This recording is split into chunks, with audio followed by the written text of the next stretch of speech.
안녕하세요. 차트 심리학 작가 인생한방입니다. 오늘 분석할 종목은 지난주 금요일날 미국 주식 급락을 했습니다. 급락을 하면서 나오지 말아야 할 단어가 하나 나왔거든요.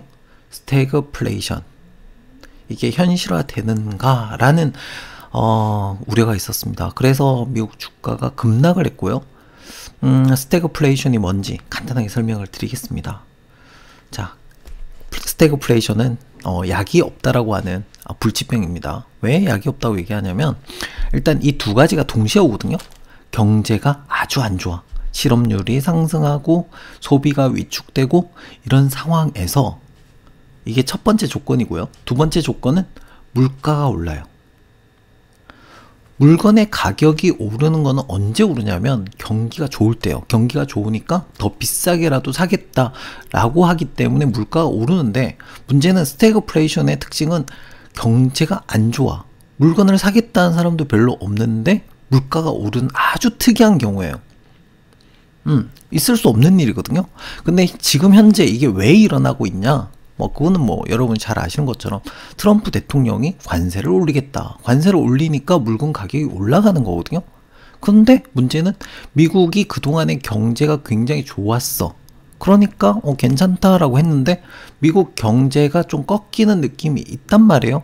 근데 경기는 꺾이기 시작하고 물가는 관세 때문에 계속 올라가고, 야, 그러면은 이게 바로 스태그플레이션이 아니야?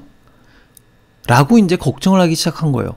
그렇다면 이걸 왜 경제 쪽에서 굉장히 무서워하는 그런 단어가 됐냐면 이게 해결책이 없어요. 보통 이제 경제에 문제가 생기거나 경기가 안 좋을 경우에 이제 연준이 금리를 가지고 조절을 하거든요. 그래서 경기가 안 좋으면 금리를 낮춰가지고 시장에 돈을 확 뿌려가지고 경기를 살려낸단 말이야. 그래서 경기가 안 좋을 경우에는 금리를 인하를 해요. 그런데 문제는 이 두 가지가 동시에 올 경우에 금리를 인하를 하면 물가가 더 올라가요. 경제를 살리겠다고 금리를 인하를 하면 물가가 더 올라가고, 반대로 물가가 올라가기 때문에 금리를 인상을 하면 물건 가격이 떨어지거든요. 돈의 가치를 높여놓으면. 그러면 금리를 올려놓으면 경기는 또 죽어요. 그래서 지금 스태그플레이션이 가장 위험한 이유가 뭐냐면 금리 조절의 약발이 전혀 먹히지 않는 거야. 경기를 살리자니 물가가 더 올라가고, 물가를 잡으려니 경기는 더 나빠지고, 금리를 올리지도 내리지도 못하는 그런 상황이 되는 거예요. 그래서 이 스태그플레이션이 이론적으로는 말이 안 되거든요. 왜 말이 안 되냐면 경기가 나쁘면 물가가 내려가야 되고 경기가 좋으면 물가가 올라가야 되는데 이게 반대가 동시에 일어나는 이런 경우죠.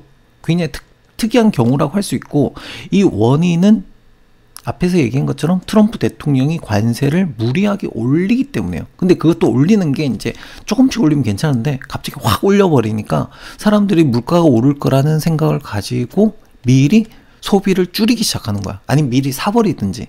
이제 이런 상황이 발생하기 때문에 지금 이 문제가 굉장히 심각한 문제로 대두되고 있습니다. 일단 기사 보면서 이 내용을 같이 볼게요. 관세의 인플레 우려까지 뉴욕 증시 일제히 급락했다. 트럼프 미국 대통령에 잇따른 관세 위협으로 인해서 물가가 올라가는 거죠. 인플레이션 우려가 커지며 물가가 올라갔다는 얘기예요. 뉴욕 증시가 일제히 급락했다. 2월 인플레이션 지표도 예상보다 높게 나왔다. 그러면서 S&P 500은 1.97 하락했고요. 나스닥은 2.7% 급락했고요. 자, 이날 미시간대에 발표한 장기 인플레이션 전망치가 1993년 이후 가장 큰 폭을 보이며 시장의 불안감을 키웠다. 와, 1993년 이후 가장 큰 폭으로 증가를 한 거예요. 그러니까 시장이 놀란 거야. 5년 기대 인플레이션이 4.1%로 2월 대비 0.6% 상승했는데, 이 같은 장기 인플레이션 증가폭은 93년 2월, 지금 2025년이잖아요. 2025년에 그 옛날에 한번 있었던 32년 만에 가장 큰 월간 증가폭이다. 그러니까 시장이 깜짝 놀랐던 거예요. 야, 물가 이렇게 올라가? 갑자기? 이렇게 된 거예요. 자, 소비자 심리 지수요. 이거는 경기를 나타내죠. 경제를 나타낸 경기. 잠정치 대비 0.9포인트 추가로 하향했다. 물가는 엄청 올라가고 소비 심리 지수는 내려갔다. 물가 올라가고 경제가 안 좋아. 아, 이거? 이 두 개가 동시에 일어났어? 아, 그러면 뭐다? 아, 이거 스태그플레이션 아니야? 이거 약도 없다는 바로 그건데? 그러면서 시장이 놀랐던 거예요.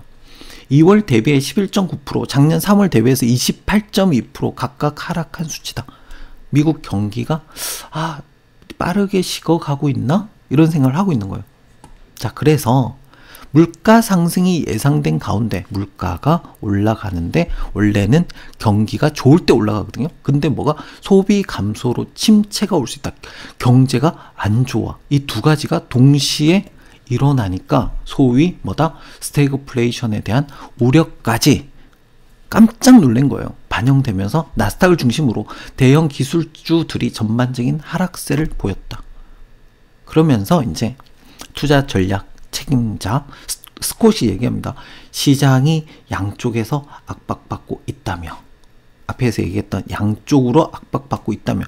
다음 주 주요 관세가 기술 등 주요 수출 산업에 영향을 줄 수 있다는 불확실성과, 그러니까 금요일 날 급락을 했던 이유가 이번 주 이게 상호 관세가 발표가 되잖아요. 그러면 더 크게 자극할 것이다. 이렇게 생각한 거예요. 그래서 판 거예요. 가격 상승과 직면한 소비자 약화 우려가 동시에 작용하고 있다고 말했다. 자, 여기까지가 지금 금요일 날 미국 주식이 급락했던 이유예요. 물론 한국 주식은 이거보다 더 큰 이벤트가 있잖아요. 그 때문에 주가가 못 오르고 있고, 공매도가 이제 재개가 되거든요. 이번 주부터. 공매도가 나쁘냐? 시장은 그렇게 평가하진 않습니다. 공매도는 일단 외국인 자본이 다시 들어올 가능성이 크다라고 해서 그건 호재로 인정을 합니다. 공매도 물론 뭐 그동안에 많이 올랐던 그런 종목들은 좀 내려가긴 하겠죠. 하지만 시장 전체를 놓고 봤을 때 공매도가 되는 것은 지금 해외 외신들 평가도 그렇고 호재로 판단하고 있습니다. 지금 한국 시장에 영향을 줄 거는 금요일날 미국 주식에서 급락을 했던 이 스태그플레이션에 대한 이슈와 한국 내부적인 정치적인 이슈, 이 두 가지가 맞물려 있어서 그렇게 만약에 주가가 떨어진다면 그 두 가지 원인일 것 같고요. 자, 여기서 우리가 생각을 해봐야 돼. 스태그플레이션이 과연 정말로 현실화될 수 있을까에 대한 여러분의 생각은 어떻습니까? 과연 가능할까? 저는 여기서 한마디만 말씀을 드리겠습니다. 아마 이 얘기를 가지고 굉장히 공포스럽게 영상을 만드시는 분들이 굉장히 많을 겁니다. 제가 한마디로 정의하겠습니다. 알려진 악재는 악재가 아니다. 경제 상황이 갑자기 급락, 그러니까 주식이 급락하고 이런 문제는 알고 있는 내용이 일어날 때가 아니에요. 우리 코로나 때도 여러분 아시잖아요. 알고 있던 일이 아니고 몰랐던 일이 일어났는데 그 앞에 불확실성이 가득해. 어떤 일이 일어날지 알 수 없어. 그렇기 때문에 주식이 급락하는 거거든요. 저는 감히 말씀드리겠습니다. 단기적으로 살짝 조정이 올 수 있어. 미국 주식 얘기예요. 스태그플레이션에 대한 얘기가 나올 수 있어. 하지만 원인을 정확하게 알고 있는 것이거든요.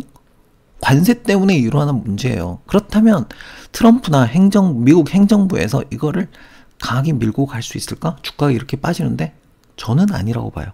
좀 약간 약하게 그렇게 갈 가능성도 있고, 이 수치가 어쩌면 일시적일 수도 있고요.